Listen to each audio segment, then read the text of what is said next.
Гласот на Америка на македонски. Преку една деценија вашиот прозорец кон САД. А сега, директно од студиото во Вашингтон. Добро вечер, ова е ТВ журналот Ньюсфлеш на Гласот на Америка на македонски, а со вас во оваа емисија ќе биде Јулија Велковска. А во неа со американски авион 10 осомничени руски шпиони во САД денеска пристигнаа во Виена, Австрија и на пат се за Русија како дел од најголемата размена на шпиони меѓу САД и Русија досега. Погледнете. Најголемата размена на шпиони од крајот на студената војна се случи денеска во Виена, Австрија. Разменети беа 14 обвинети шпиони од Русија и САД. Американски авион кој ги донесе 10 руски агенти се паркираше веднаш до рускиот авион со 4 руси обвинети за шпионажа во корист на САД. Кусо време по размената авионите полетаа на непознати локации. Руските агенти беа депортирани од Соединетите американски држави доцна во четвртокот, откако се изјаснија за виновни за заговор да работат како нерегистрирани странски агенти. 4 руси обвинети за шпионажа во американска корист пак беа помилувани од рускиот председател Дмитрий Медведев пред да бидат испратени во Виена. Соединетите американски држави на енергетскиот гигант British Petroleum му дадоа рок од 24 часа да обезбеди информации за операциите со кои би се удвоило собирањето на нафтата, што и натаму се излева од потонатата платформа во Мексиканскиот залив.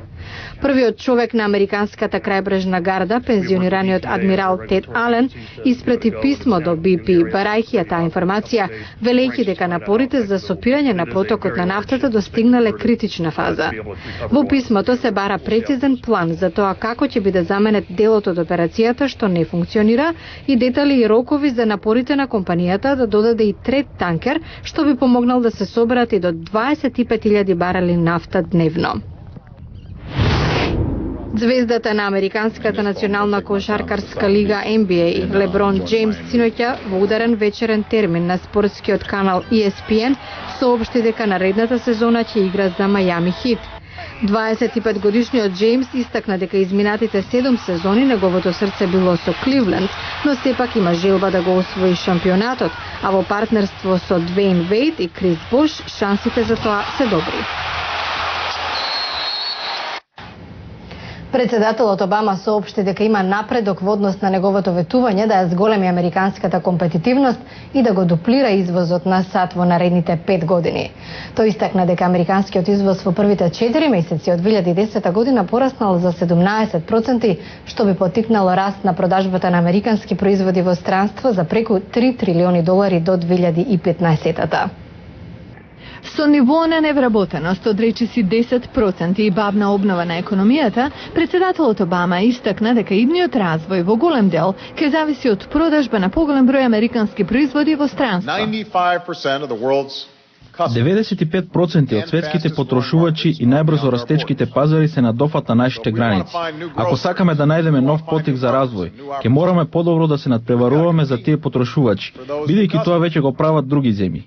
Белата куќа вели дека зголемениот извоз на САД придонел за економски раст во земјата за преку 1% во последниве 9 месеци, што е многу подобар учинок споредено со опоравувањето базирано на домашната потрошувачка.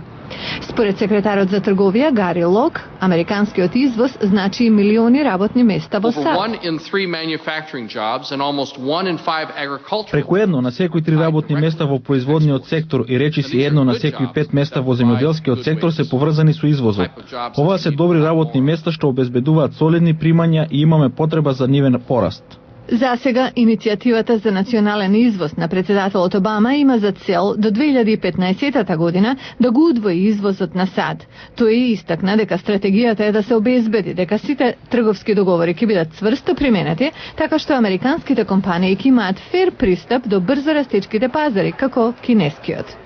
Американскиот лидер изрази увереност дека разговорите за слободна трговија со Јужна Кореја ќе бидат завршени пред неговата посета на оваа земја во ноември и го повика Конгресот на брза реакција за слични договори со Панама и Колумбија.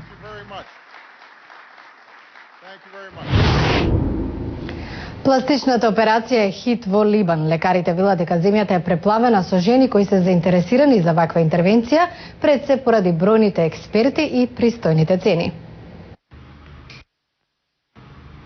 Мари Рајне Акл е на контрола само 2 недели по пластичната операција на носот. За да ја отстрани, како што вели самата, неатрактивната грбка на носот, Акл се решила на операција кај доктор Елиас Чамас, пластичен хирург во меѓународниот медицински центар Хазмија. Не жалам, не изгледаше убаво. Сега е се во ред, ми се допаѓа. Ако се омажам и имам керка со сличен проблем и ме Изек ја охрабрам да направи операција на носот. Според Либанското здружение за пластични и реконструктивни операции, порастот на барањата за вакви интервенции пред се должи на пристапните цени. Чамас раководи со клиника каде се вработени 23 хирурзи. На плажа, во ресторан, ќе видите луѓе со фластери на носот на градите. Бројот на пациентите во болницата е удвоен, дури тројно зголемен. Чамас самиот дневно прави по неколку операции, од зголемување на гради, корекција на носот, па се до отстранување на масноти од телото.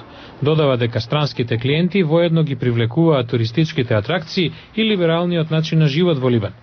Зина Ал-Хадж е начело на туристичка компанија од Обединетите Арапски Емирати, која организира аранжмани за Либан, пластична операција и одмор во оваа земја. Либан започна со пластичната хирургија по војната, во обновата, кога требаше да се отстранат последиците на војните зверства. Лекарите стекнаа голема репутација поради стекнатото искуство. Тоа искуство, вели доктор Чамас, заедно со релативно поволните цени, $2,600 за операција на нос наспроти $6 до $7,000 за истата интервенција во Европа, прават Либан да стане рај за луѓето заинтересирани за ваков вид на зафати. А во понеделник експерти со нови идеи за добивање чиста енергија. Еден од нив вели дека таа во блиска иднина нема да дојде од ветрот или од сонцето. Гледате во понеделник во Newsflash.